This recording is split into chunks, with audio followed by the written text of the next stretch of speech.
Okay, so you guys loved the new Dune movies, Yeah. right? Bah. I mean, come on. They were pretty incredible visually and story-wise. They were a long time coming. They really were. And they did not disappoint. No, they didn't, but Yeah.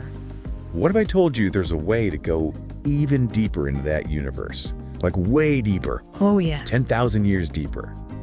Sign me up. Right, so that's what we're diving into today, this new series, Dune, The Prophecy. All right. It's a prequel Okay. set 10,000 years before the events of the recent Dune films.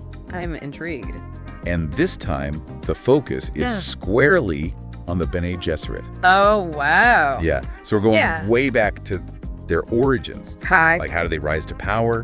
What secrets did they keep? Right. And how did they become such a dominant force in the Dune universe? That's a good question, because I feel like even in the movies, we see so much of their influence, Oh, yeah. but we don't really see how they got there. Yeah, it's all very mysterious and kind of hidden. Yeah. Behind the scenes kind of stuff. Totally. So this series really shines a light Okay. on that whole journey. Nice. And at the heart of it all Okay. are these two sisters, Okay. Valia and Tula Harkonnen. Harkonnen? Yeah. As in, like, You know that Harkonnen family. Oh, okay, so we're talking, like, serious lineage here. Serious lineage. Okay. And even 10,000 years ago, Yeah. they were causing a stir. All right, so what's the deal with these sisters? One of the things I really loved about the series Okay. is how it shows Yeah. their differences. Like, they're both powerful Bene Gesserit, but their ambitions are completely at odds. Oh, interesting. Yeah, so Valia, she's like Yeah. driven by this almost ruthless Okay. desire for control, you know? She wants to be the one calling the shots. Okay, got it. Whereas Tula, she's more idealistic. Okay. She believes in the Bene Gesserit's potential for good. So they're kind of like two sides of the same coin then. Yeah, exactly. Yeah. Like representing the duality of the Bene Gesserit. Yeah, and it kind of makes you question, right? Like, Yeah. can an organization that's built on manipulation and kind of pulling the strings, Right. can they ever truly be a force for good? That's a good question. I don't know. I mean, they definitely do a lot of good, but Yeah. they also do a lot of not so good stuff. so- Yeah, and that's what the series really explores. Okay. So I don't want to give too much away, but Yeah, there are definitely some moral gray areas I bet. that they have to navigate. Okay. Speaking of navigating, Yeah. there's this one scene where both sisters discover their powers.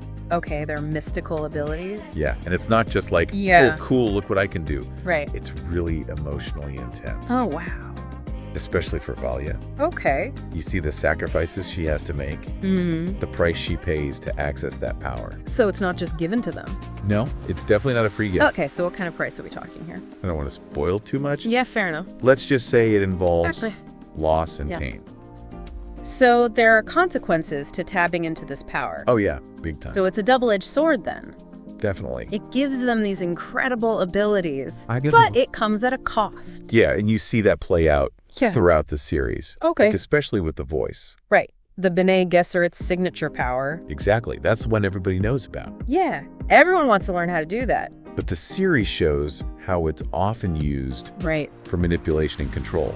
It's not just about making people do what you want. No, it's more subtle than that. Okay. It's about influencing their thoughts and their actions without them even realizing it. So like mind control, basically. Kind of, yeah, but Yeah. more insidious. Right. And it makes you think, like, is this really enlightenment?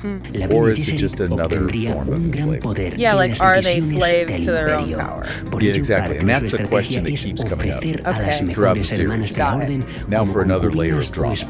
Oh, there's more. Oh, yeah. Buckle up. Okay. Because just when you think you understand these sisters Yeah. and the Bene Gesserit in general, betrayal hits. Yeah. Tula finds herself facing some serious treachery Okay. within the Bene Gesserit Council itself. No way. Right, So yeah. much for serenity and meditation. Right. They're backstabbing each other. Oh, yeah, big time. Wow. So even within their own ranks, they're fighting for power. Yeah, and it really shows Yeah. how their quest for control extends everywhere, Okay. even to their own people. Wow. And the series also delves into their breeding program. Oh, yeah. The Missionaria Predictiva. Right. I've heard of that. It's kind of creepy. It is a little bit. Yeah. Fascinating. Yeah. And they use it to influence galactic events. It's like a long game of chess. Yeah, exactly. They're playing the long game. It's like Machiavellian on a cosmic scale. Totally. But, okay, before we get too bogged down on the politics, Yeah.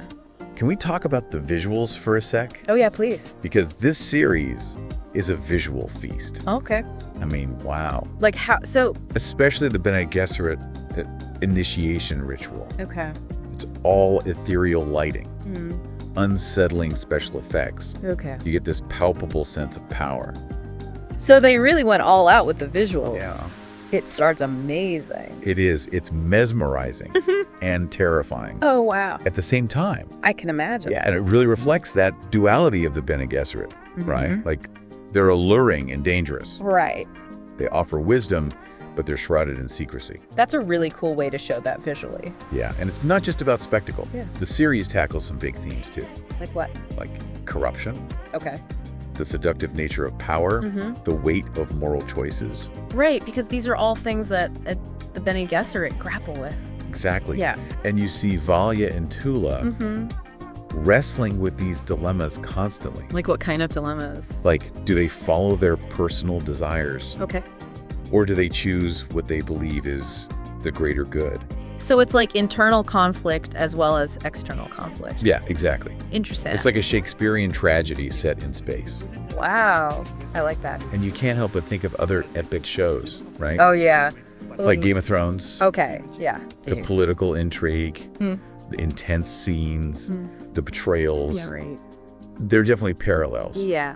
But Dune, the prophecy, I think, goes deeper. How so? It's not just about the power struggles. Okay. It's about what power does to people, Right. to families, to entire societies. Yeah, like the psychological and philosophical implications of power. Exactly. Okay. And, oh my gosh, Yeah.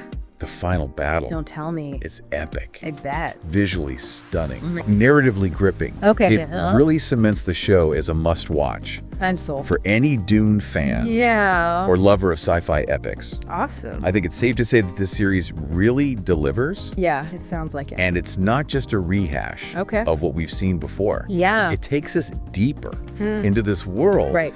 and asks some really tough questions. Like what kind of question? Like, what would you do if you were in those sisters' shoes, Oh, okay. facing those impossible choices? Yeah. Would you succumb to power, or would you fight for something more?